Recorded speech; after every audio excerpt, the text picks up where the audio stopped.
دلیل یہی ہے کہ قرآن کی آیت نازل ہے مبارک مقدس 1000 مہینے کے بعد اس سے بہتر لیلۃ القدر ہے، اس میں قرآن نازل ہوا. اب اس کے علاوہ کوئی قید کرتا رہے. رہی بات اس مہینے کے اندر بھی صلاۃ الفیہ کا اہتمام کیا جاتا ہے.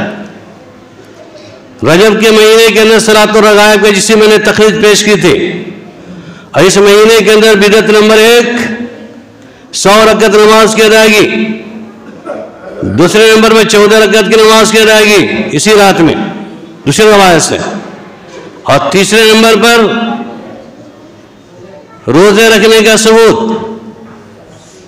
چوتھے نمبر پر چراغاں کرنا یہ بدعت کے آئٹم ہے، پانچویں نمبر حلوہ پوڑی کا اہتمام کر کے نیاز کرانا. یہ مختلف شکلیں ہیں جو عبادت تصور کی جا رہی ہیں. حالانکہ ان تمام عبادتوں کا تصور اسلام میں نہیں ہے، اللہ کے نبی صلی اللہ علیہ وسلم سے ثابت نہیں ہے، صحابہ سے ثابت نہیں ہے. لیکن کچھ روایتوں کو توڑ موڑ کے پیش کر کے میں نے تقریر اسی لیے آج لانے کی کوشش کی ہے کہ لوگ کہتے ہیں کہ مولانا صاحب مولوی صاحب تو زبانی بول کر چلے جاتے ہیں، اور ہمارے مسلک کی جب بات آتی ہے تو ان حدیث کو روایتوں کو ضعیف اور موضوع قرار دے کر اپنی بات کر جاتے ہیں. اللہ محفوظ رکھے. ہم اپنی بات کبھی بھی نہیں کر سکتے ہیں کہ میرے رسول ہے، اللہ کی پکڑ ہو جائے گی. لیکن پکڑ ان لوگوں کی ہوگی جن لوگوں نے حدیث کا نام لے کر کے موضوع روایتوں کو گڑھ کر کے یا موضوع روایتوں کو پیش کر کے امت کے درمیان ایک عمل کو ثابت کرنے کی کوشش کی ہے. کہا اس رات کے اندر 100 رکعت نماز پڑھنے کا ثواب یہ ہوگا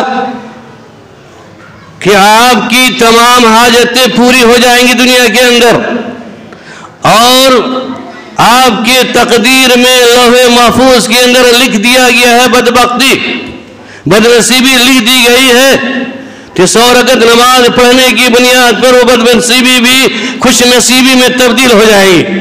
اور اس کے پڑھنے کا طریقہ ہے کہ 100 رکعت نماز پڑھنی ہے تو ہر رکعت میں سورہ فاتحہ کے بعد 10 مرتبہ سورہ اخلاص کو پڑھنا ہے. اس کو علماء محدثین نے باطل قرار دیا ہے. 14 روایت رکھنے والی روایت کے اندر میں یہ ہے کہ اس میں 20 حج مبرور کا ثواب ملے گا. اب حج مبرور سمجھتے ہیں علماء کرام، ایک حج تو کر ہی نہیں رہے. اب اس طرح کی فضیلت جو عوام کے سامنے پیش کر دی جائے ممبر و محراب سے، کم پڑھے لیکن سمجھ لیں مولانا صاحب بول رہے ہیں، ممبر سے بول رہے ہیں، تقریر میں کر رہے ہیں، ان کی بات ہمیں ماننی ہے، عمل کرنا ہے. آپ کو میں نے پہلے ہی بتایا تھا کہ کسی مہینے کے اندر مخصوص کر کے نماز کی ادائیگی تعداد کے اضافے کے ساتھ نہیں کر سکتے الا کہ نبی صلی اللہ علیہ وسلم میں کوئی عمل ثابت ہو. اور یہ نماز کا تذکرہ جن لوگوں نے کیا ہے کسی بھی حدیث کے اندر اس کا لفظ نہیں آیا ہے. ہاں رہی بات ترمذی اور نسائی کے اور ماجہ کے اندر روایتیں ہیں 15ویں شعبان کی فضیلت میں روزہ رکھنے اور قیام اللیل کرنے کے اہتمام کے سلسلے میں اسی تخریج بھی رہتے چلتے ہیں اللہ کے فضل سے، تب بات سمجھ میں آئے گی کس طرح گھوٹالہ ہوا ہے اور کہاں پر اضافہ کیا گیا ہے. یہ اصل ہے. حدثنا علی حسن بن علی حدثنا عبد الرزاق اخبرنا نبی الصبرہ عن ابراہیم بن محمد عن معاویہ عبداللہ بن جعفر عن ابی علی بن طالب رضی اللہ تعالی عنہ قال قال رسول اللہ صلی اللہ علیہ وسلم اذا كان ليلة النصف من شعبان فقوموا ليلها وصوموا نهارها. یہ راویوں کے نام ہے جو میں نے پیش کیا. بتانے کا مقصد یہی ہے اس میں 2 راوی ایسے ہیں جن پہ کلام ہے. ایک اس میں سے ہیں ابو بکر بن صبرہ اور دوسرے ہیں یہ ابراہیم بن کثیر. اس کے بارے میں یہ عزائے حدیث میں شمار ہوتے ہیں، حدیث گڑھنے والوں میں. 2 راوی پے در پہ ہیں، محمد بن صبرہ اور ابراہیم. یہ دونوں راوی پے در پہ ہیں اور یہ دونوں حدیث گڑھنے والے ہیں، متروک الحال ہیں. یعنی کہ طرح طرح کے علماء محدثین نے جمہور محدثین نے اس پر کلام کیا، یعنی استدلال کا لائق نہیں. اس رات کی فضیلت یہ ہے کہ جب 15ویں شعبان ہو تو قوم اللیل، رات میں قیام کرو، تہجد پڑھو اور دن میں روزہ رکھو. کیوں؟ فَإِنَّ اللَّهَ يَنزِلُ إِلَى سَمَاءِ الدُّنْيَا، بے شک رب العالمین سمائے دنیا پر نزول فرماتا ہے اور آواز بلند کرتا ہے کہ اَلَا مِن مُسْتَرْزِقٍ، کوئی بندہ ہے جو مجھ سے رزق طلب کرے میں اس کو رزق دے دوں، کوئی بندہ ہے جو مجھ سے مغفرت طلب کرے میں اس کو معاف کر دوں. یہ روایت ضعیف ہے، موضوع ہے، گڑھی ہوئی ہے. کیوں؟ کیونکہ صحیح حدیث کے مقابلے میں اس کو پیش کیا جاتا ہے شعبان کی فضیلت میں اور شب رات کی فضیلت میں. اذا کان لیلۃ من نصف شعبان کا جملہ لگایا گیا. حالانکہ صحیح حدیث یہ ہے جو میں نے پہلے ہی بیان کیا تھا کہ رب العالمین اپنے بندے پہ کتنا مہربان ہے کہ ہر رات کل لیلہ کے لفظ آیا ہے کہ ہر رات رب العالمین سمائے دنیا پر نزول فرماتا ہے اور آواز بلند کرواتا ہے کوئی اللہ کی مرصدقین یا مستغفرین، کوئی بندہ ہے جو مجھ سے رزق طلب کرے میں اس کو دے دوں، کوئی بندہ ہے مجھ سے مغفرت طلب کرے میں اسے معاف کر دوں. یہ صحیح حدیث ہے. لیکن رمضان شعبان کے لفظ لگا کر کے جیسے اسلام کا اضافہ کیا، اس میں جو راوی آئے ہیں راوی مختلف ہو گئے کیونکہ یہ حدیث تھے، گڑنے والے تھے اور یہ گڑھ کے پیش کر دیا. اب بعد کے لوگوں نے سمجھا یہ بھی تو حدیث کے نشے کی روایت ہے، ترمذی روایت ہے اور یہ حدیث صحیح ہے اور اس پر عمل کرنا چاہیے اور عمل شروع کر دیا لوگوں نے.